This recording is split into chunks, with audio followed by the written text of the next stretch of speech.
Thank you, David. Thank you. Minister, I'd like to congratulate you on your appointment, and I look forward to working with you in the future.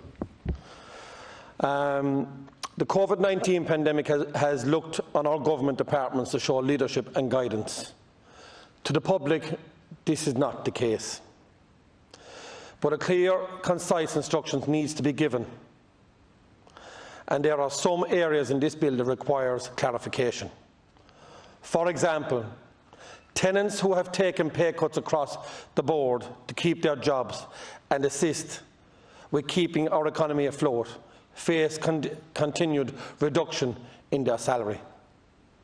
And for some tenants, this has led to increased financial worries in terms of rental payments and arrears. This is a position a lot of tenants find themselves in at the present. The economy is not stable enough at this point to decide on what is going to be the new normal. Tenants and landlords are in limbo, and pinpointing a selective group in this bill is not going to help flatten the curve on a rental situation we are facing. Minister, since I have been elected to Dáil Éireann, and when I come into this House, now I'm hearing from everybody that speaks, they are saying rural Ireland, rural Ireland, rural Ireland. Why? Because they have seen that rural Ireland has been forgotten. They have seen that once we thought there was only one border in Ireland, now they're saying there's two. Once you pass Naas, they say you've gone in over the border. This has to stop. I'm from a construction background, and I've been in construction all my life. And before I went into construction, all my family are farming sector. And from being on the ground, I can see where the pitfalls are in our society to do with housing. I served on Limerick City and County Council for 6 years. And again, I was trying to bring, from my construction background and from working with communities, where the pitfalls lie.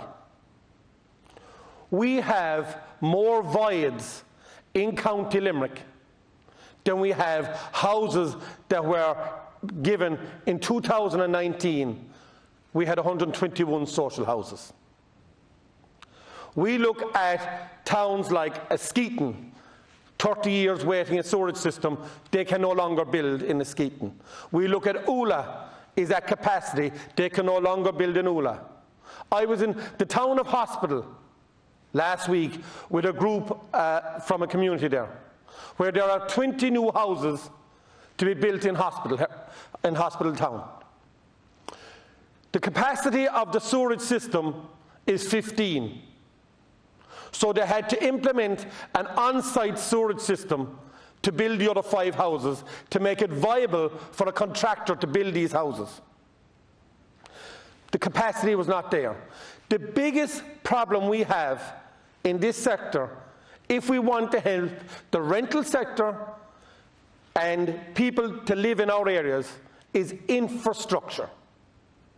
I've been saying it since I've come here, I've been saying it in the council. We need investment, incentivise, and we need infrastructure. There is no rural structure, there is no infrastructure in rural Ireland. It's the bottom line. Every town and village you go to, there is nothing there. It hasn't been invested in, it's at its capacity. So what happens if you want to build in rural Ireland in a one-off house?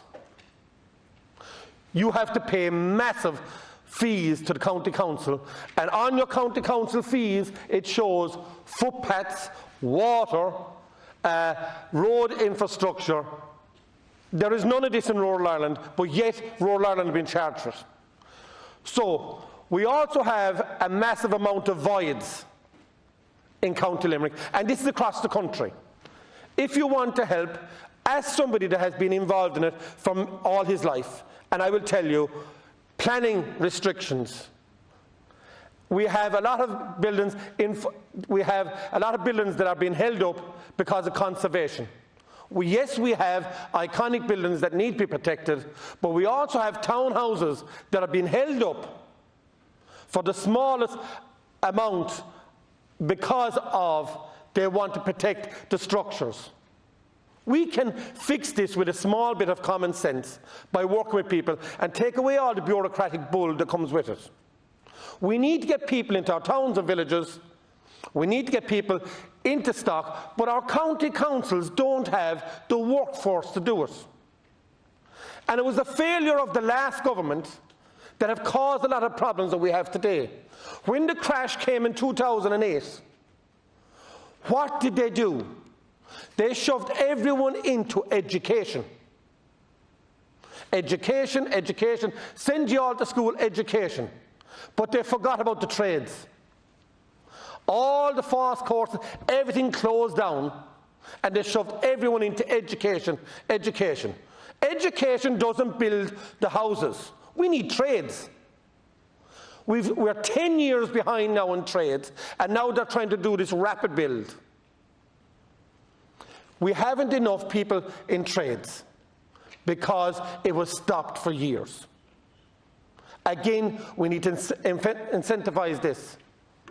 But then a law came into this, and they said that when you're an apprentice now, if you're working for a contractor, the contractor then was liable for your apprenticeship while you were in college. So the small contractors in Northern Ireland, again, were being punished that they had to pay somebody while they were in college when they were always being paid by the state. The same as our nurses are not being paid while they're in college, and they should be. Unless you're in receipt of a social welfare payment for 12 months. So you're being forced to go on to the live register at the age of 18 when you're leaving school if you want to trade. So then you will be covered while you're in college doing a trade. That doesn't make common sense. The whole system, Minister, is wrong. We can fix this rental system by being constructive.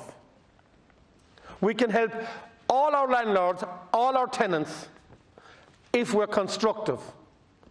We have people that are two people working in the house with their wages reduced, now are in financial difficulty. They would have been better off if they weren't working, because they would qualify then for everything. So if you're working in this country, you're the worst off. That is the way it is at the moment, because you qualify for nothing in this country if you're working. You do not qualify for a medical card. You don't qualify for the HAP because you're borderly over the line and you're going from post to pillar trying to pay bills. And we can see people leave this country this year in the time of a pandemic, and majority of them are not working, but they can take a foreign holiday. And the people that are working can't hardly pay the rent, are falling behind in arrears in their rent because they're working. This has to change. So what we need for protection here is we have certain landlords that are bad landlords, and we have certain tenants that are equally as bad. But we have some excellent landlords and we have some excellent tenants that are working with each other. We have certain landlords in this country that have a house, whether it was left to them or whatever, that they're renting out, that they have a mortgage on.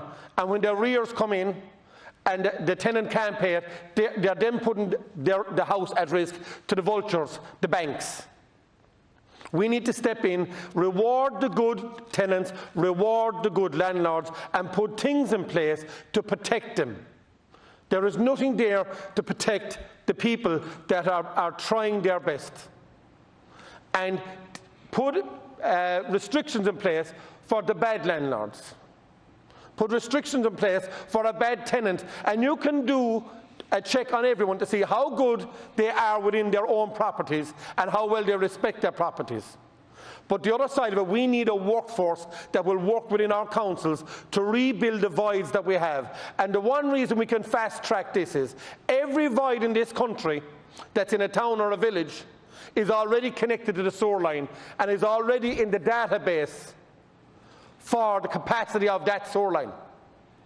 So let's bypass a lot of the bureaucratic bull and take on board that conservation needs to be relaxed on certain properties.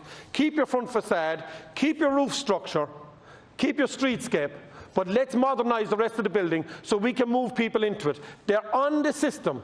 They're on the ESB system, they're on the sewer system, they're on the water system. They're already included in the data, and all these voids are sitting idle.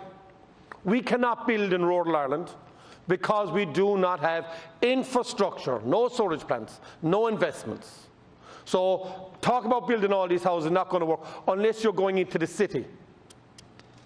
And the people in rural Ireland are sick and tired of paying large fees to our councils for footpaths and roads that never happen in rural Ireland, but yet we're being punished again.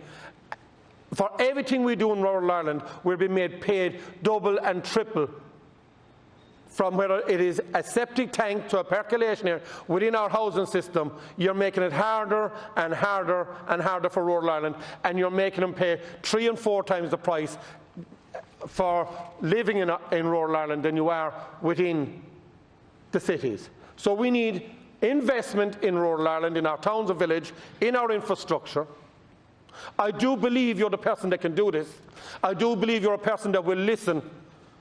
The little bit you know after the little bit you learn after the bit you know is the bit that counts, and nobody knows everything.